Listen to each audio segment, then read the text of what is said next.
മധുകളാൽ മനമുരുകും മരതക മലരുകൾ വിരിയുകയായി മശരിഖിലും മഗ്രിബിലും മഹ്മൂദിൻ സ്തുതി ഉയരുകയായി അഹദിൻ ഹബീബരേ നബിയേ അജബിൻ ജമാലരേ തനിയെ ഉദയം നിലാവരേ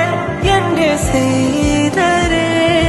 തിരുനൂറുദിക്കലായി അന്ന് മറുകൂട്ടണുക്കളായി മക്ക വിരിയും പ്രകാശമായി മധുഹാരാത്രമായി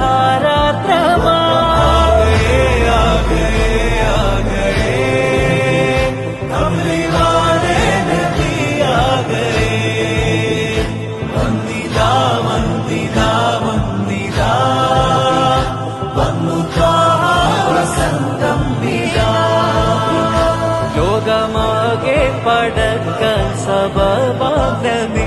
ലോകരിൽ റഹ്മത്തായുള്ള ഖൈറാം നബി ലൗഹുൽ മഹ്ഫൂദിലായി സ്ഥാനമേറി നബി ജന്നത്തിൻ വാതിലാദ്യം തുറന്നു നബി